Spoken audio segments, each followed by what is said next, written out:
The fluorescent lights flickered in the dimly lit corridor of St. Augustine Memorial Hospital as Juniper Reed checked her watch for the third time that hour. 2:47 a.m.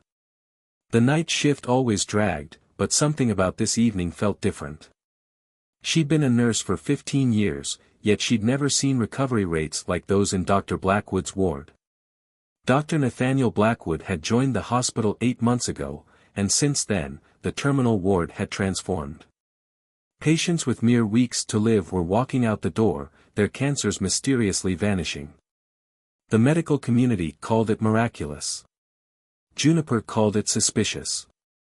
She paused outside room 437, where elderly Mr. Thompson lay sleeping. 2 weeks ago, he'd been on his deathbed with stage 4 pancreatic cancer. Now, his latest scans showed no trace of the disease. As she checked his vitals, she noticed the same peculiar detail she'd observed in all of Dr. Blackwood's success stories, a slight discoloration around the patient's temples, almost like a shadow that wouldn't wash away. "Admiring my handiwork, Nurse Reed?" Juniper startled at the sound of Dr. Blackwood's voice. He stood in the doorway, his tall frame casting a long shadow across the room. His smile, as always, seemed permanently fixed to his face, not quite reaching his eyes. "Doctor, I didn't expect you at this hour," she managed, trying to keep her voice steady. "I like to check on my patients when the hospital sleeps," he replied, stepping into the room. "That's when the real healing happens, wouldn't you agree?" Something about the way he said, "healing," made Juniper's skin crawl. She watched as he approached Mr. Thompson's bed, his movements precise and calculated. The doctor placed his hand on the sleeping patient's forehead, and for a moment, Juniper swore she saw a faint purple glow beneath his palm. "Your success rates are remarkable," she said carefully, maintaining her professional demeanor while her instincts screamed that something was wrong. "The board is very impressed." "The board?" Dr. Blackwood chuckled softly. "They understand so little of what true healing requires. But you, Nurse Reed, you notice things, don't you? The shadows, the changes, the impossible recoveries." Juniper's heart raced. She hadn't mentioned the shadows to anyone. "I'm not sure what you mean, Doctor." "Of course you do," he replied, turning to face her fully. His smile widened, revealing teeth that seemed too white, too perfect. "You've been documenting everything, haven't you? In that little notebook you keep in your locker." Ice ran through Juniper's veins. She had indeed been keeping detailed notes, but she'd told no one about them. The doctor stepped closer, his shadow seemingly stretching across the floor unnaturally. "We should discuss your observations, Nurse Reed. In private. Why don't you join me in my laboratory after your shift? I'd love to show you exactly how I achieve these miraculous results." Before Juniper could respond, a code blue alarm blared from down the hall. She turned instinctively toward the sound, and when she looked back, Dr. Blackwood was gone. Only his words lingered in the air, along with the faint scent of ozone. Throughout the rest of her shift, Juniper couldn't shake the feeling of being watched. Every shadow seemed to move, every reflection in the windows showed shapes that shouldn't be there. She found herself checking her phone repeatedly, sending text messages to her sister Clara about her location and schedule, just in case. As dawn approached, Juniper made a decision. She wouldn't meet Dr. Blackwood in his lab. Instead, she'd take her documentation to Dr. Patel, the hospital administrator. But when she went to her locker to retrieve her notebook, her hands trembled as she entered the combination. The locker swung open to reveal empty space where her notebook should have been. On the metal shelf lay a single white card with elegant script. "Curiosity is a wonderful trait in a nurse, but dangerous when misapplied. I'll be waiting in the lab. Don't disappoint me. B." Juniper closed her locker, her mind racing. She could leave now, run to her car, drive home, and never look back. But what about the patients? What about Mr. Thompson and all the others? If something sinister was happening behind those miraculous recoveries, didn't she have a responsibility to uncover it? She took out her phone and sent one final text to Clara: "If you don't hear from me by noon, call the police. Something's wrong at the hospital. Dr. Blackwood's lab." Then she deleted the message thread and slipped the phone into her pocket. The walk to the laboratory wing felt eternal. Each step echoed in the empty corridor, and that ever-present smile of Dr. Blackwood's kept flashing in her mind. As she approached the lab's frosted glass door, she noticed a strange purple light pulsing from within, casting distorted shadows that seemed to reach for her like grasping fingers. The door handle was ice-cold to the touch. Juniper took a deep breath, squared her shoulders, and turned it. She had to know the truth, no matter the cost. As she stepped inside, Dr. Blackwood's voice greeted her from the shadows. "Ah, Nurse Reed. Right on time. Now, let me show you what real healing looks like." The door closed behind her with a soft click, and the last thing she saw was that terrible, perfect smile growing wider and wider in the purple darkness. Raina Patel had been St. Augustine Memorial's administrator for 12 years, and never once had she regretted taking the position, until now. She stared at the empty chair across from her desk where Juniper Reed should have been sitting for their 9 a.m. meeting. Juniper had never missed a scheduled appointment before. The morning sun cast long shadows through the Venetian blinds as Raina reviewed the security footage from the previous night. Her fingers drummed nervously on her desk as she watched Juniper's last known movements. The nurse had been heading toward Dr. Blackwood's laboratory wing, a section of the hospital that, according to official records, shouldn't even exist. "Something's not adding up," she muttered, pulling up Dr. Blackwood's personnel file. His credentials were impeccable, his references stellar, but as she dug deeper, she noticed subtle inconsistencies. The institutions that had supposedly employed him had no record of his tenure. The research papers bearing his name seemed to exist only in specific databases, vanishing from others without explanation. A knock at her door made her jump. "Come in," she called, quickly minimizing the windows on her computer. Dr. Blackwood himself stepped into her office, that ever-present smile fixed firmly in place. "Administrator Patel, I hope I'm not interrupting." "Not at all," Raina lied, forcing herself to maintain eye contact. "I was just reviewing some personnel matters." "Ah, yes. I assume this concerns Nurse Reed's unfortunate resignation." He placed a letter on her desk, the paper somehow looking aged despite being dated that morning. Raina's blood ran cold as she read the perfectly typed resignation letter, complete with what appeared to be Juniper's signature. Resignation. But she had a meeting scheduled with me this morning. She came to my lab very early today, Dr. Blackwood explained, his smile never wavering. She was quite distressed, talking about family emergencies and needing to leave immediately. I offered to deliver her resignation letter personally. "That doesn't sound like Juniper at all," Raina said carefully, studying the doctor's face. For a moment, she thought she saw something shift beneath his skin, like shadows moving underwater. "People often surprise us, Administrator. Especially when under stress." He leaned forward slightly, and Raina caught a whiff of that same ozone smell that had been reported throughout the hospital. "I trust this won't cause any issues." "No, of course not," Raina replied, her instincts screaming at her to end this conversation. "Thank you for bringing this to my attention." After Dr. Blackwood left, Raina immediately called Juniper's emergency contact, her sister Clara. The phone rang several times before going to voicemail. She tried Juniper's cell phone next, but it went straight to voicemail. Something was very wrong. She pulled up the hospital's blueprint on her computer, comparing it to recent maintenance reports.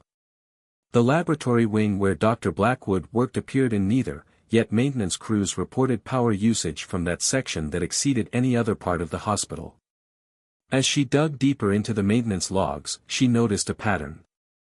Every time one of Dr. Blackwood's miracle recoveries occurred, there was a massive power surge in the laboratory wing. And something else, The hospital's water treatment facility had been logging unusual readings, traces of an unidentifiable organic compound that appeared only during those same time periods. Raina gathered her findings into a folder, then hesitated. Who could she trust with this information? The board was enamored with Dr. Blackwood's results, and the local medical community hailed him as a pioneer. She needed proof, something concrete that couldn't be explained away. As she left her office that evening, she noticed Dr. Blackwood speaking with a patient's family in the corridor. His smile remained fixed as he consoled them, but in the reflection of a nearby window, Raina saw something that made her heart stop. The doctor's reflection wasn't smiling at all. Instead, its mouth was open impossibly wide, filled with what looked like writhing shadows. She hurried to her car, her hands shaking as she fumbled with her keys. Inside her purse, her phone buzzed with a text message from an unknown number. Administrator Patel, your curiosity rival's nurse reads. Perhaps you'd like to see my research firsthand. The lab door will be open tonight. Raina started her car and drove home, her mind racing. She needed help, someone with authority who could investigate officially. She thought of Marcus Thorne, the head of hospital security, a former detective who'd left the force to work in the private sector. If anyone could help her uncover the truth, it would be him. But as she pulled into her driveway, she noticed something odd about her house's reflection in the car window. All the shadows seemed to be pointing the wrong way, stretching toward her like grasping fingers. And in her darkened living room window, a familiar smile gleamed in the darkness, growing wider and wider as she watched. Marcus Thorne had seen his share of darkness during his 15 years as a detective. But nothing in his experience had prepared him for what he discovered in St. Augustine Memorial's basement archives. The security footage from the night of Juniper Reed's disappearance showed something impossible: Dr. Blackwood entering his laboratory at 3:47 a.m., while simultaneously being recorded in the terminal ward 3 floors above. The former detective sat in his cramped security office, surrounded by monitors showing live feeds from throughout the hospital. He'd received Raina Patel's urgent message that morning, but she hadn't shown up for their meeting. Her office remained dark, her car absent from its reserved spot in the parking garage. Marcus pulled up the footage from Raina's last known appearance at the hospital. The time stamp showed 9:43 p.m. the previous night. She'd left her office, headed for her car, and then, static. 3 minutes of interference on every camera along her route. When the footage cleared, she was gone. What are you hiding, Doctor? Marcus muttered, his eyes fixed on the current feed from the laboratory wing. The purple glow beneath the door had become a constant feature, visible even through the security camera's grayscale image. He reached for his coffee cup but stopped short when he noticed its contents. The liquid was perfectly still, reflecting not his face but what appeared to be a smiling mouth. He knocked the cup aside, coffee spilling across his desk, but the smile remained in each individual droplet. The intercom crackled to life. Security, this is Dr. Blackwood. Could you please come to the laboratory? We have a situation that requires your attention. Marcus's hand moved to the gun he still carried out of habit. He knew he should call for backup, but who would believe him? The hospital board saw Dr. Blackwood as their golden goose, his miraculous cures bringing in unprecedented donations and recognition. The walk to the laboratory took him past the hospital's oldest section, a warren of maintenance tunnels dating back to the building's construction in the 1940s. He paused at an intersection, noticing a faint purple light seeping through cracks in the wall, cracks that formed a perfect circle, like a sealed doorway. Using his security override, Marcus accessed the maintenance tunnel. The purple light grew stronger as he approached the circle of cracks. He pressed his hand against the wall, feeling an unnatural warmth pulsing beneath the surface. The stone shifted under his touch, revealing a hidden passage that shouldn't exist. The walls were lined with what looked like organic material, pulsing with that same purple light. And there, scattered throughout the tunnel, were personal effects, a nurse's badge belonging to Juniper Reed, a folder of documents bearing Raina Patel's signature, and dozens of other items spanning months. Fascinating, isn't it? Dr. Blackwood's voice echoed from behind him. How humans always need to understand, to explore, to uncover secrets better left buried. Marcus turned, drawing his weapon in one fluid motion, but found himself facing not just Dr. Blackwood but his own reflection in a twisted mirror of reality. The doctor's smile had grown to impossible proportions, splitting his face like a cracked mask. "What are you?" Marcus demanded, his gun trained on the doctor's chest. "A healer," Dr. Blackwood replied, his voice resonating from multiple directions. "One who understands that to truly cure humanity's ills, we must first break down the barriers between what is and what could be." The purple light intensified, and Marcus saw movement in the organic material lining the walls, faces pressing through, mouths open in silent screams. He recognized Juniper, Reyna, and others who had resigned over the past months. "They're not dead, if that's what you're wondering," Dr. Blackwood continued, stepping closer. "They're becoming part of something greater. Each sacrifice feeds the process, enables another miracle. Haven't you wondered how I cure the incurable? The power must come from somewhere." Marcus fired his weapon, the sound deafening in the enclosed space. The bullets passed through Dr. Blackwood like he was made of smoke, the smile never leaving his face. "Always so predictable," the doctor sighed, his form shifting, stretching. "But I suppose you'll understand better once you're part of the process." They all do, in the end. The organic material from the walls began to move, reaching out with pseudopod-like extensions. Marcus turned to run but found the passage sealed behind him. The purple light grew blinding, and he felt something cold and alien touch his mind. In his last moments of individual consciousness, Marcus saw the truth in the doctor's twisted reflection, not a man at all, but something ancient and patient, wearing humanity like an ill-fitting suit. And on every surface, in every drop of moisture, that terrible smile grew wider and wider. Dr. Zara Hassan wasn't supposed to be working in St. Augustine Memorial's biochemistry lab at midnight, but the samples from the hospital's water treatment facility demanded her attention. Something about them defied every known principle of cellular biology, organic matter that seemed to exist in a state of constant flux, simultaneously dead and alive. She adjusted her microscope's focus, watching the purple-tinged cells pulse with an impossible rhythm. These samples, collected from the pipes leading to Dr. Blackwood's laboratory, had started showing up in routine tests 3 months ago. At first, she dismissed them as contamination, but now. "Beautiful, aren't they?" Zara jumped at the sound of Dr. Blackwood's voice. She hadn't heard him enter the lab, hadn't seen his reflection in any of the glass surfaces surrounding her workstation. Yet there he stood, smiling that perfect smile that never quite reached his eyes. "Doctor, I didn't realize you were interested in biochemistry," she said, fighting to keep her voice steady. She subtly pressed send on the email she'd been composing to the CDC, hoping it would go through before he noticed.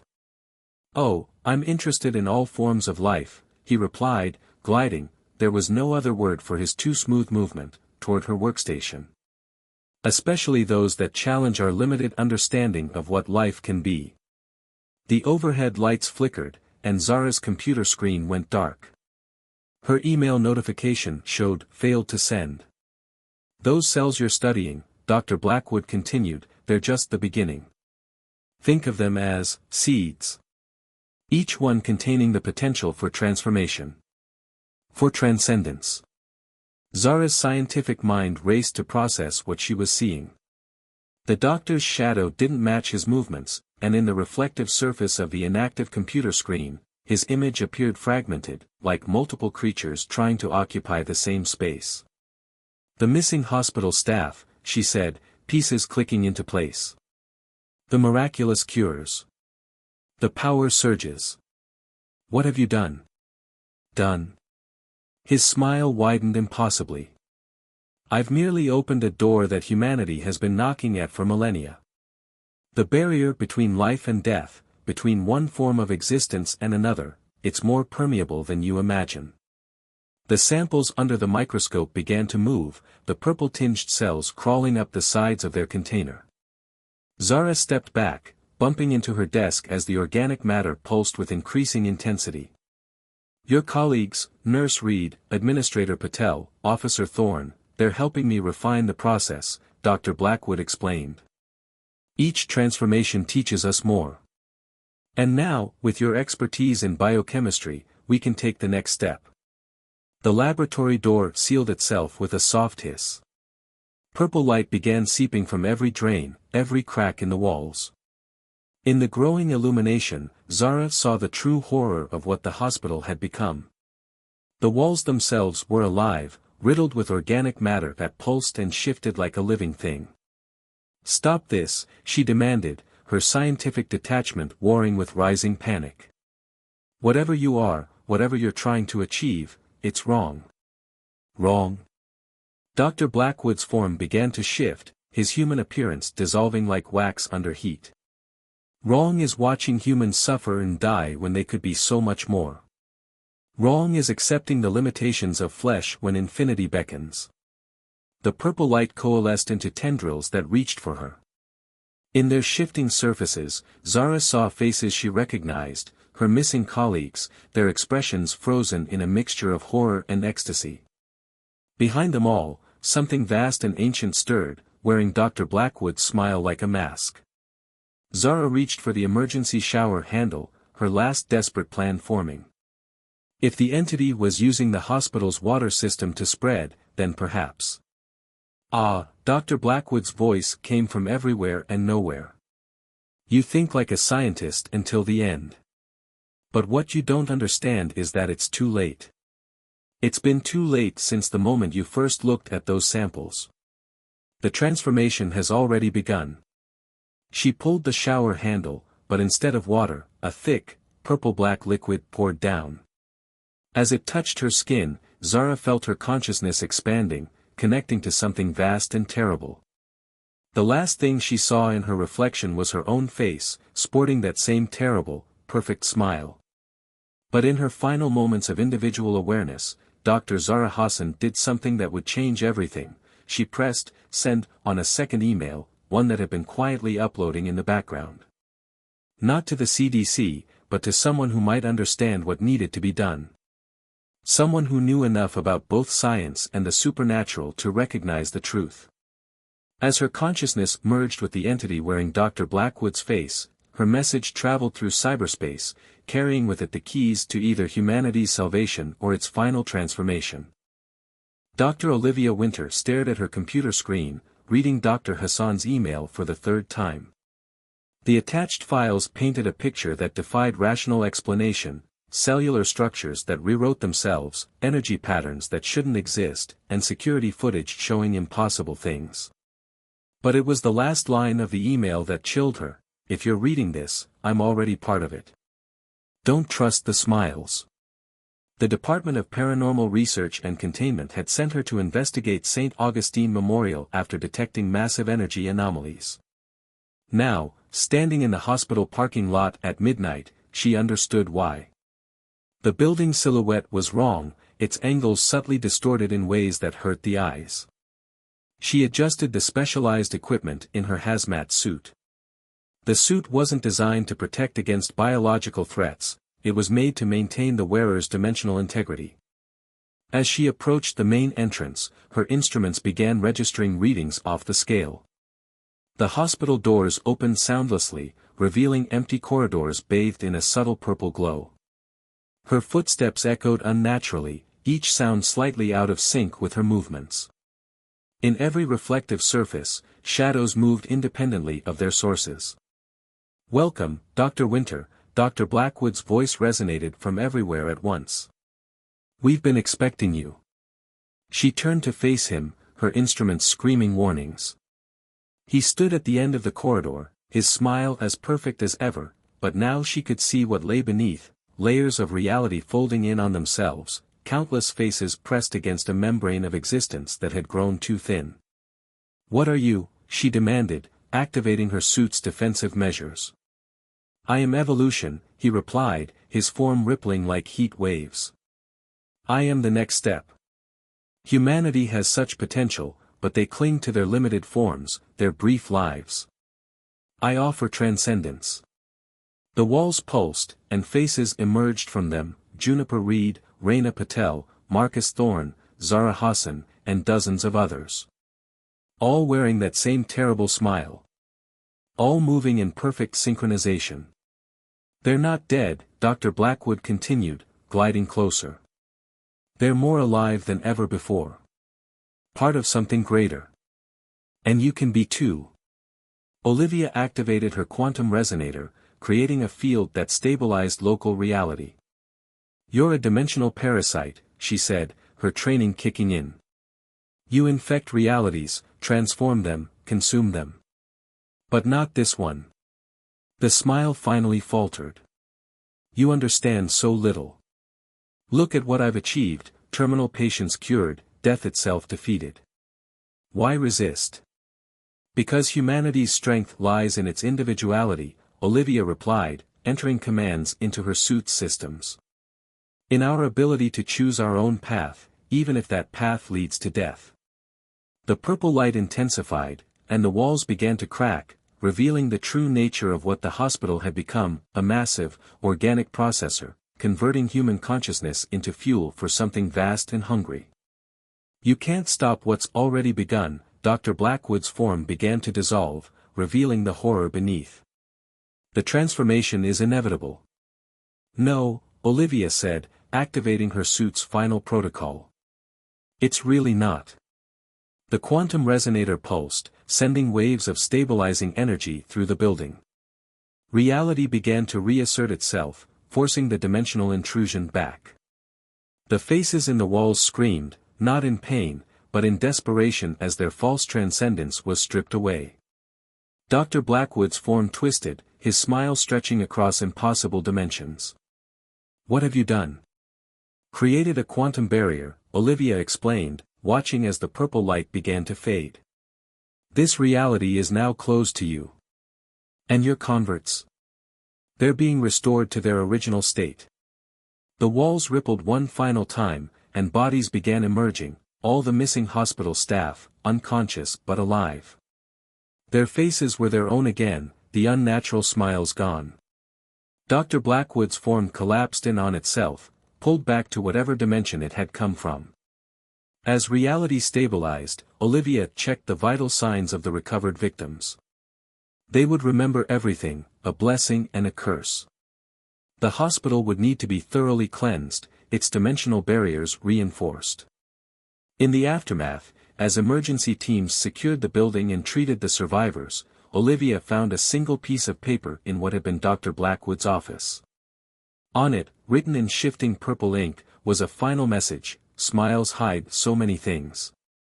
But humanity's resistance to transcendence hides something greater, the power to choose their own evolution. Until we meet again. She burned the note and activated her communicator. Site secured. Beginning containment procedures. And sir, we're going to need to monitor every hospital in the country. Something tells me this isn't over. In a puddle of water near her feet, for just a moment, a familiar smile flickered and vanished. Sometimes, the hardest part of stopping an apocalypse is knowing it's only a temporary victory. But for now, at least, humanity remained stubbornly, beautifully individual, each face wearing its own unique expression, chosen rather than imposed.